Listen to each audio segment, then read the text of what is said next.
Welcome to the Federation CJA 360 podcast, the pulse of Montreal's Jewish community. This is episode 2 for March 2023. I'm Glenn J. Nashin. The Federation CJA 360 podcast is a monthly informative audio capsule that deals with a wide variety of subjects pertaining to the Montreal Jewish community. Today, Yair will be talking about community advocacy with our featured guest, Eta Yudin, Vice President for CJA Quebec, the Centre for Israel and Jewish Affairs. Our mini-Fed segment is our monthly peek behind the scenes at Federation CJA.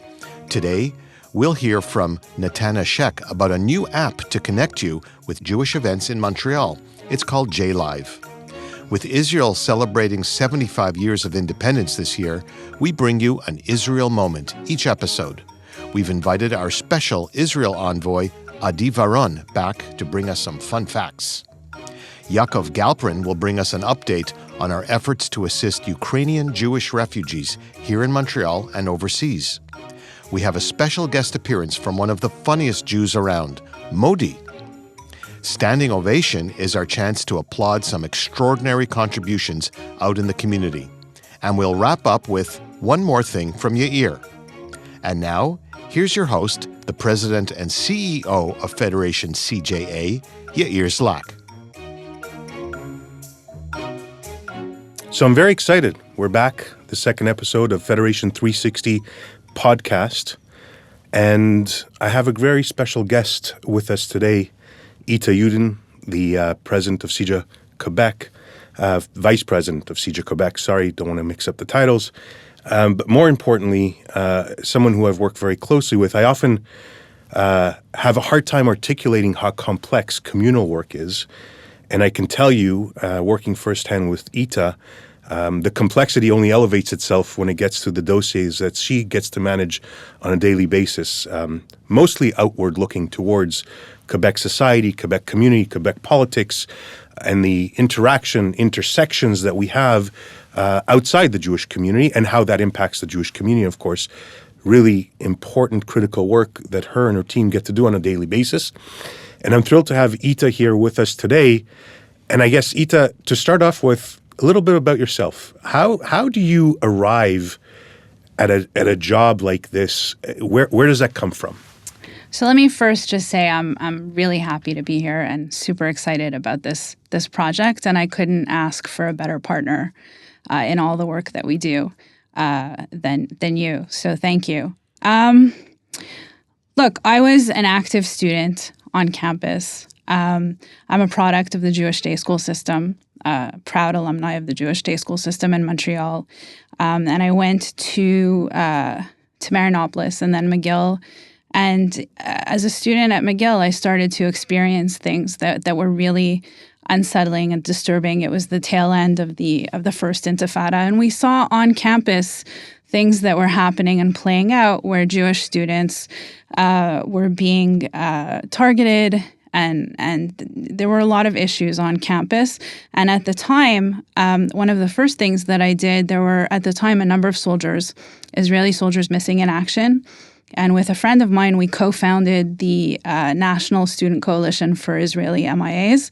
And we worked to create events across Canada to try to advocate really for international awareness, the support of the Canadian government in trying to bring those soldiers home.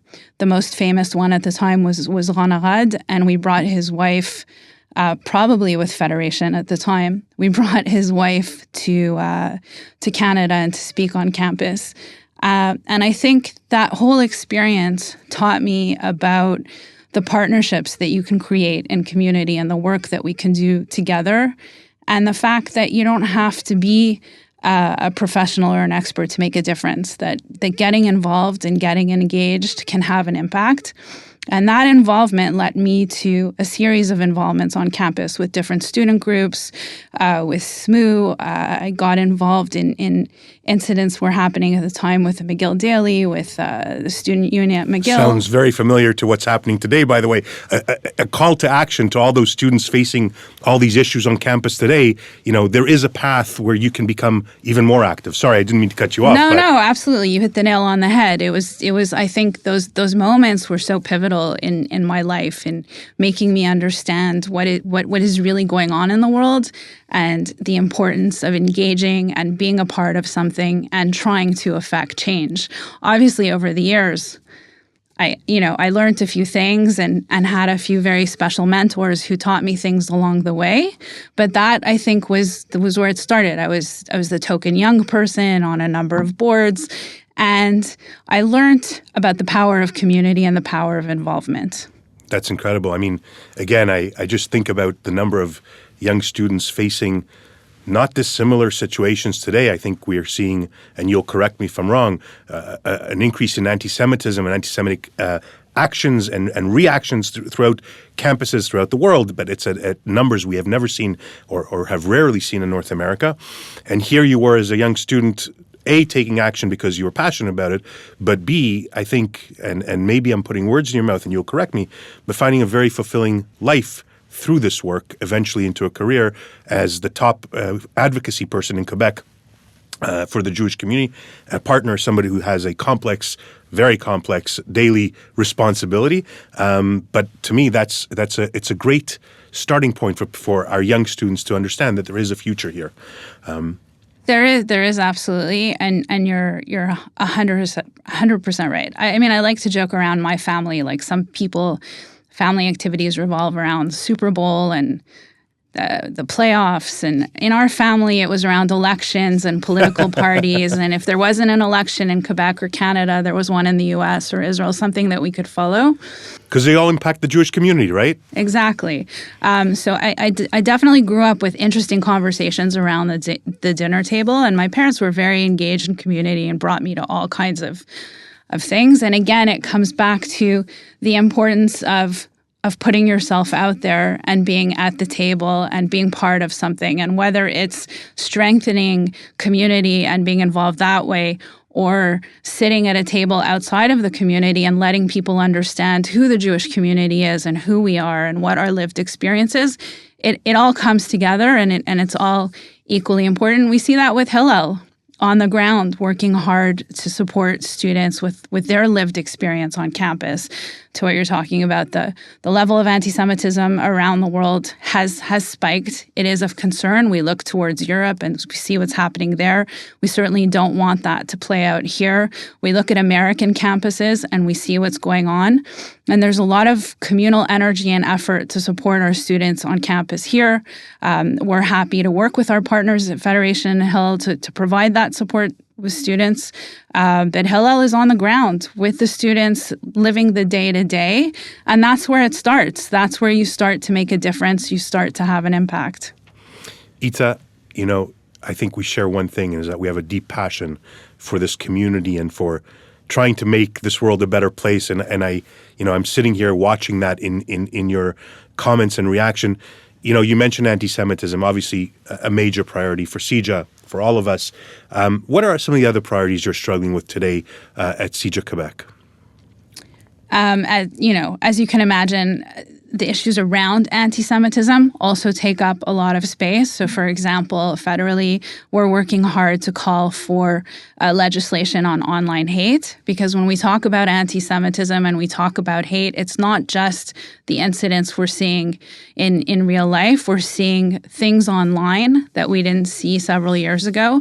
And we're seeing social media giants just either unwilling or unable to impact what we see online. And often, sometimes it actually bites back and you end up with posts condemning anti-Semitism being blocked by one social media outlet or another.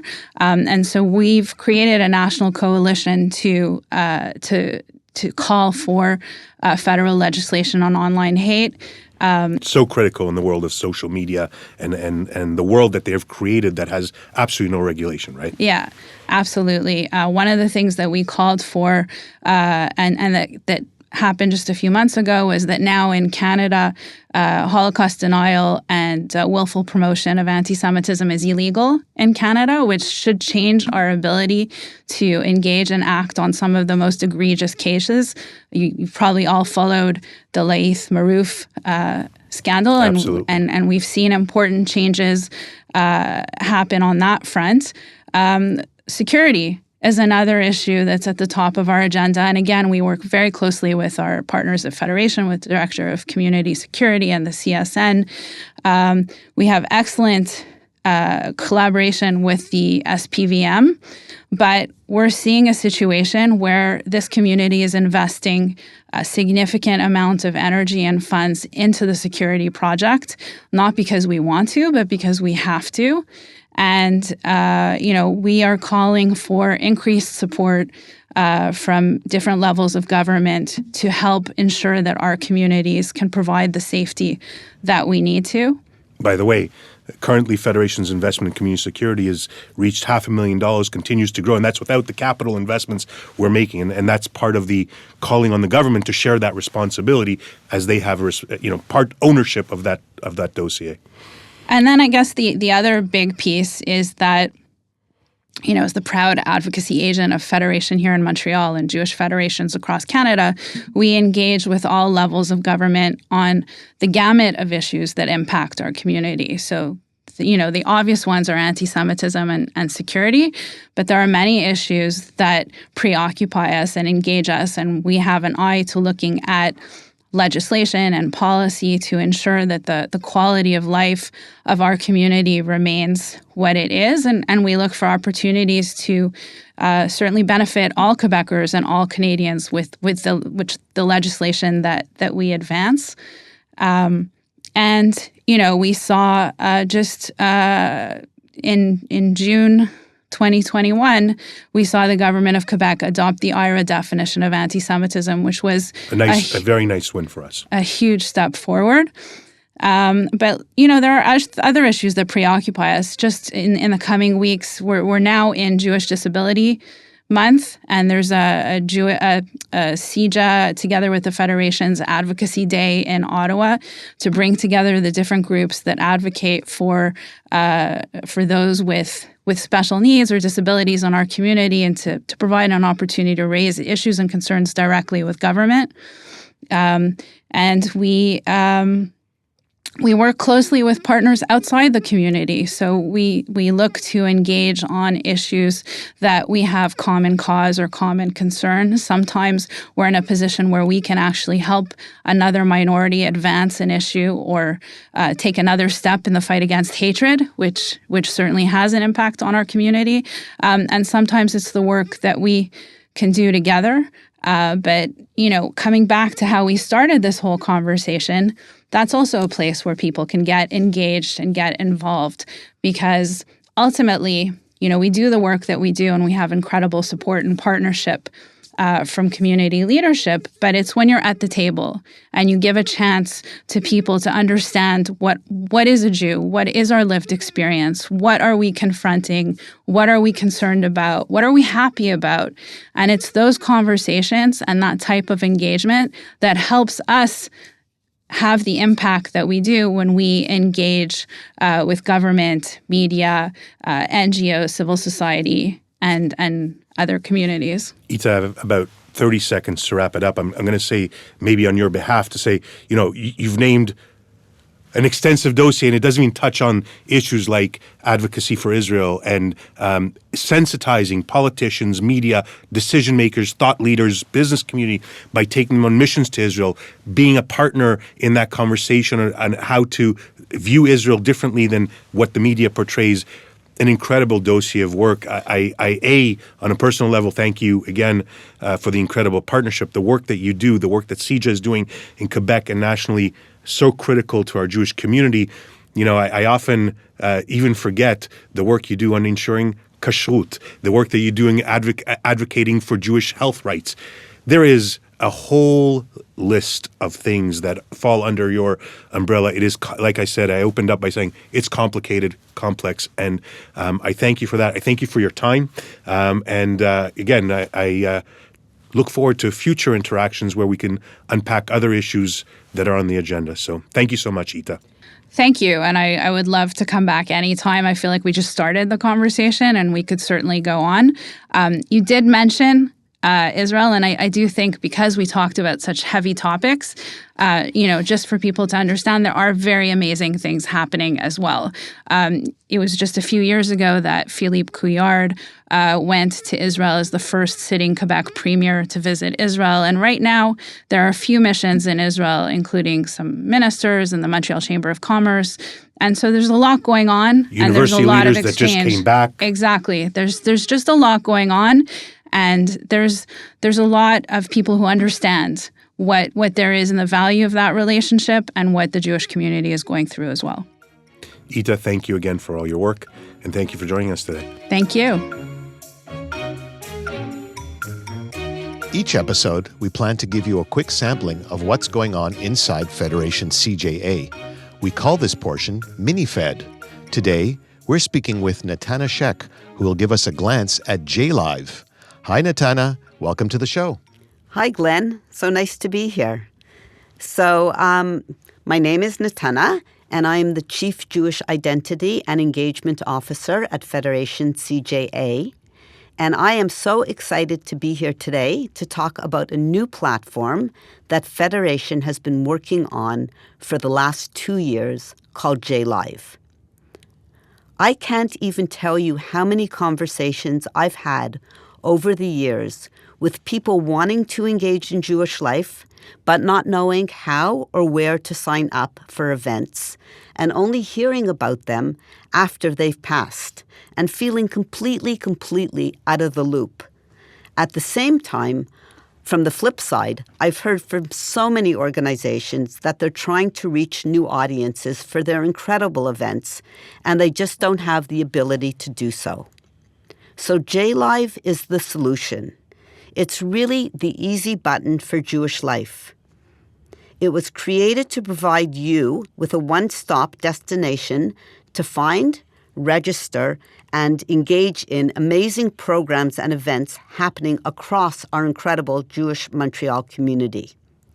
You can browse events based on your interests, your locations, your preferences, and get detailed information on all relevant events for you in one stop.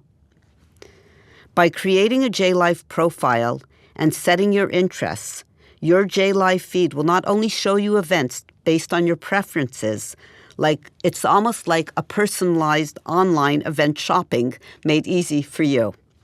So please hop onto J-Live, go onto the website, it's jlive.app, and create your profile now to sign up and start your own curated Jewish journey.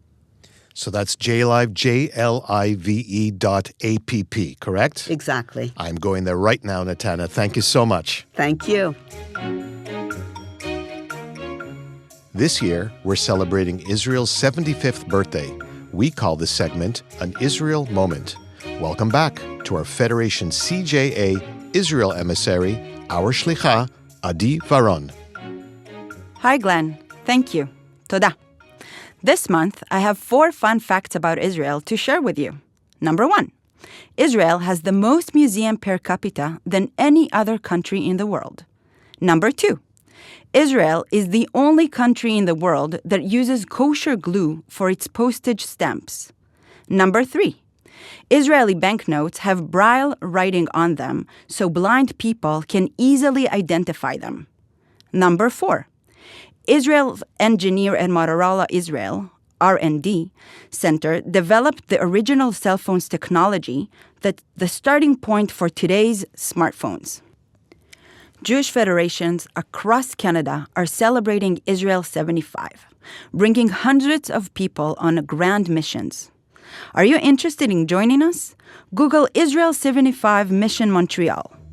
More next episode. Toda. Shalom. Toda Adi, lehitraot. See you next time. A Jewish global effort is taking place to assist Jewish Ukrainian refugees who have fled the war in their country. From the outset, Federation CJA and Jewish federations across North America and around the globe have stepped up in terms of raising much-needed funds to support our brothers and sisters. Yaakov Galperin is a key professional organizer here in Montreal. Yaakov, welcome to the show. Please introduce yourself and tell our listeners what we're doing here in Montreal to help Ukrainian Jews who have arrived in our city. Hi, Glenn, and thank you for having me today. My name is Yaakov Galperin. I'm the Director of Strategy and Business Intelligence at Federation CJA. And I'm also one of the founders of the Russian-speaking Jews division here at Federation. And as part of our efforts, we engage Montreal Russian-speaking Jewish community in various activities. As you've mentioned previously, we also participate in global initiative to help our Ukrainian brothers and sisters. We've had 3 trips abroad as volunteers and a 4th one coming in soon. And at the same time, we are helping those who come to Montreal with whatever they need. So today, roughly 150 individuals are here with us in Montreal. They're mostly women with children, very few men, older men and women, usually grandparents, and in conversations with them, they're very grateful to how they have been received and settled, thanks to Federation, OMETS, and other organizations here in Montreal. But what they miss the most is their vibrant Jewish life from wherever they came from. In fact, 2 words keep coming back to us, void and vacuum, when they describe their social activities here in Montreal. And one of the things that we're trying to do as the Russian-speaking community is to address that and fill that void and that vacuum with various activities that we do already. So as a couple examples, in December, we had a Hanukkah party. It's our 7th annual. 600 people came. We invited all our Ukrainian friends to come and join. Some of them participated in the show as well. A couple weeks ago, we celebrated Tu B'Shvat together. 170 people came to Montavilla for tubing. Again, we invited as many Ukrainian friends as we could possibly reach out to. And basically, all our activities during the year, we make sure to include them so that they have that Jewish connection and that Jewish spark stays, whether they choose to stay with us here in Montreal or go back to wherever they came from. For the time that they're with us, they're part of our community. Now, you mentioned earlier to me that they don't use the word refugees. I found that quite interesting. Can you explain that? So, in a sense, they're not, typical refugees, when you see a paper or TV that you think of. These people came here. A lot of them came, because they had to, not because of the economical issues. So some of them are still working with the same jobs that before. They're Zooming. Some of their children are still in the schools that were back home, also Zooming. And thankfully, they have settled. They have what they need in terms of housing and things like that.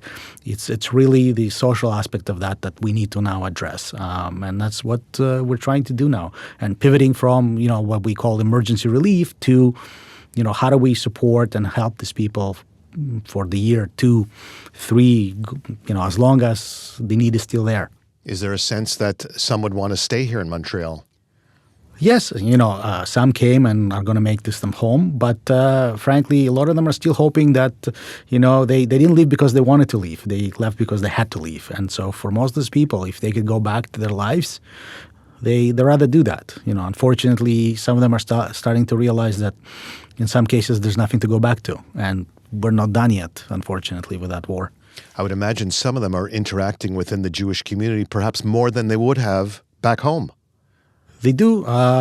So not everyone lived in places where there was vibrant Jewish life, but they like the fact that Montreal is very special that way.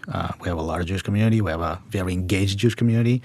We have very engaged Russian-speaking Jewish community. That is also not the case everywhere. And so a lot of them have not just participated, have become volunteers,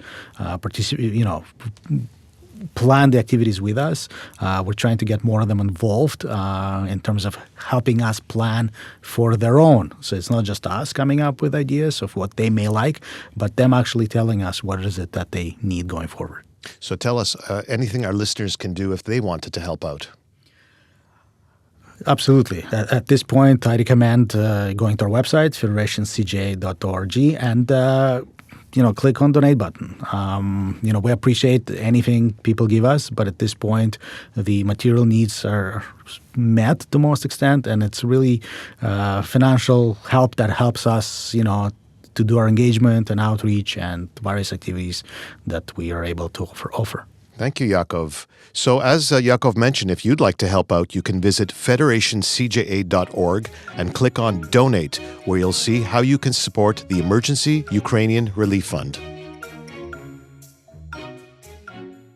To help introduce our next guest, I'm joined today by our executive producer, Nancy Brightman. And Modi fan. Yes. And Modi fan. Hi, Nancy. Hi, Glenn. Hi. We have a real special treat for you. Hi. One of the funniest Jewish comedians, one of the funniest comedians you'll ever meet. Modi was our lead performer at the 2022 CJA campaign launch in Montreal last fall. Well, he's coming back to Montreal, and we caught up with him to have a little chat. Hi, Modi. How are you? Great to be with you guys. Hey. Okay, seriously, before you start, I just want to say, Modi, I really have never laughed so hard. I couldn't breathe. I was looking around for an ambulance. Okay, I just want to say that.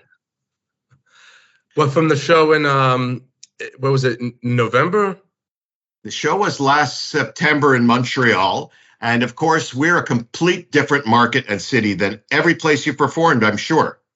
You are. Montreal happens to be one of my favorite cities. And I'm not just saying that.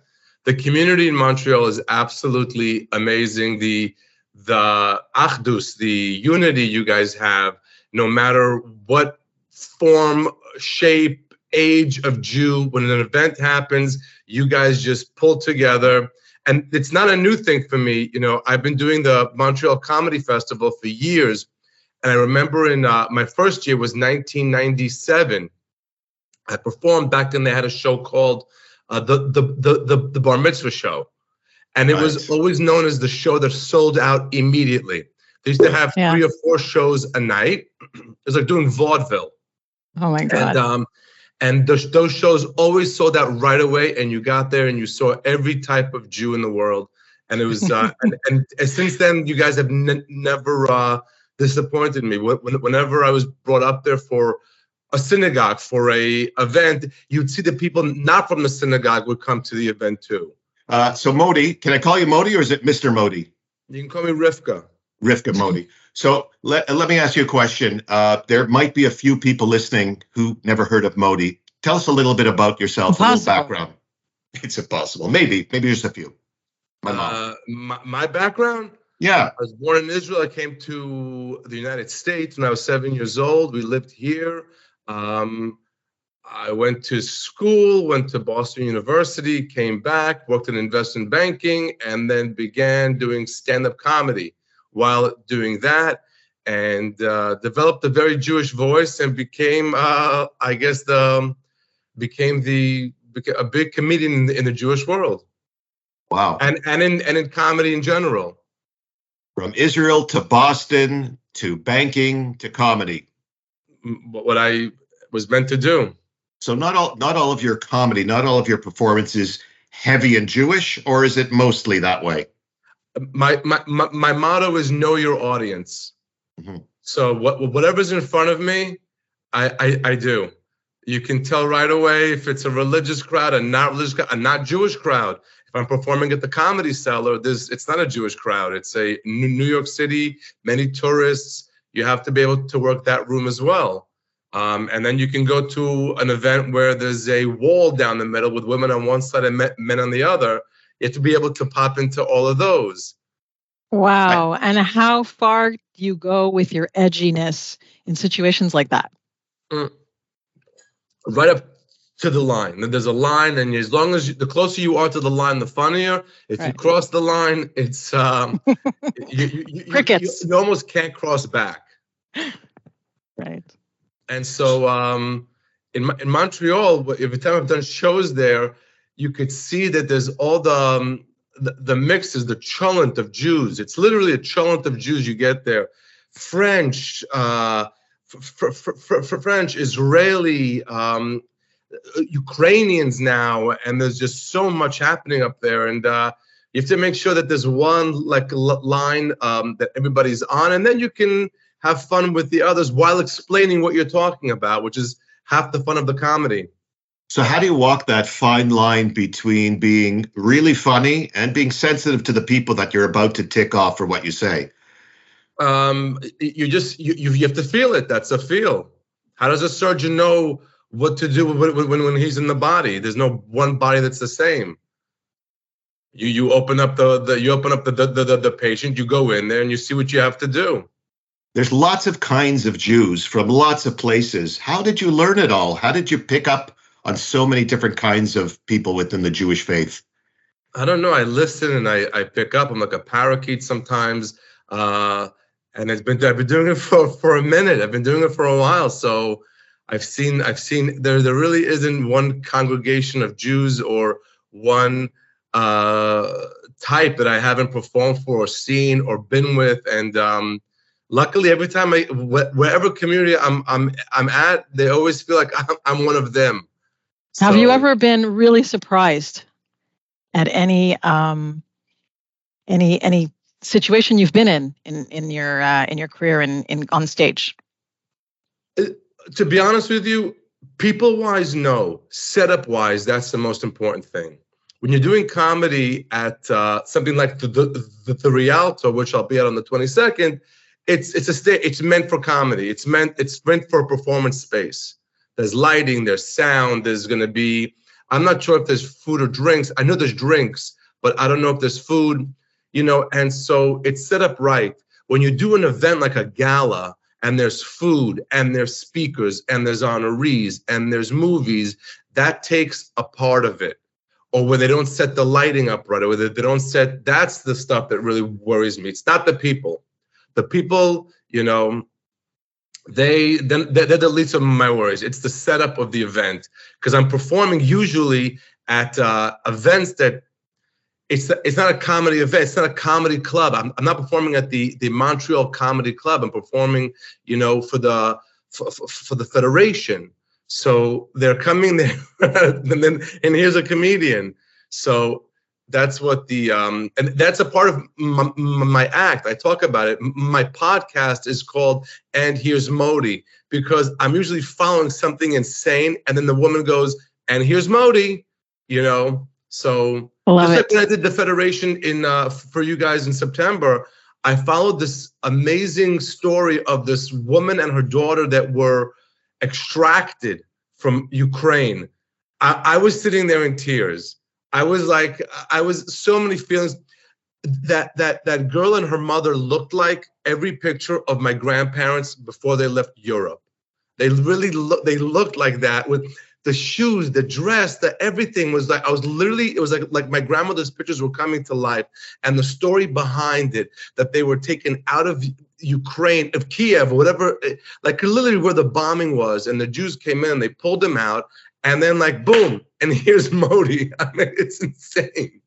It's insane. Her name's Martina, the girl. We're actually having her on the podcast in the next month or two. She's really quite extraordinary. Modi, you put a smile on my face when I met you last fall. It's still here. It's starting to hurt a little bit, but I'm looking forward to seeing you again. So our listeners can also see you, because you'll be in Montreal on March 22nd at the Rialto Theatre. I understand you put on an extra show because people are already knocking down the doors at the Rialto. And there is so much Mashiach energy in Montreal. The unity of that community, the helping of each other, the not worrying about whether this was religious or not religious, or French or English or Sephardic or Ashkenazi. That's the beauty of Montreal. And I'm so looking forward to my shows there. I've never had a bad show, Kanai Nahara, in Montreal.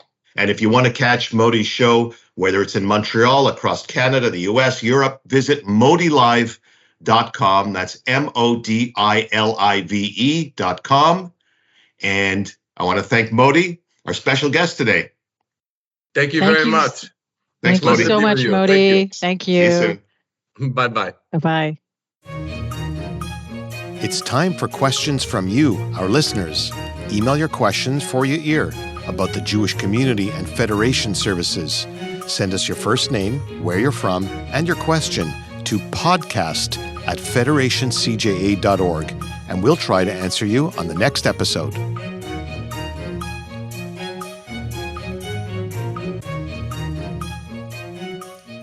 This month's standing ovation goes to Mikhail Goldstein and Anna Diggerman, president and past president of Russian-speaking Jewish philanthropy. They have generously volunteered their time traveling to Barcelona and Warsaw to assist with Ukrainian Jewish refugees. Their selfless acts of service to community is above and beyond and are an example of the seminal Jewish principle, Kol Arevim Ze Bazeh. All of Israel are responsible for each other. Thank you, Mikhail and Anna. And finally, we'll close out today's episode with one more thing from Yair. A big thank you to Mikhail and to Anna for their outstanding work, really, in helping the Ukrainian Jewish refugees. You know, it's interesting, Israel's role in the whole Ukrainian refugee crisis and how much Israel leaned into supporting refugees coming out of Eastern Europe, a whole different narrative than we were 80 years ago. Jews on the borders, rescuing Jews and non-Jews. What an incredible story. It takes us to today when just a week ago or 10 days ago, it's a devastating earthquake hit Turkey and Syria. And Israel's response, as usual, the humanitarian response, is to reach out to neighboring countries which are not necessarily its best friends and, in fact, in many cases, opposing Israel's sovereignty, to provide humanitarian support in such a devastating crisis.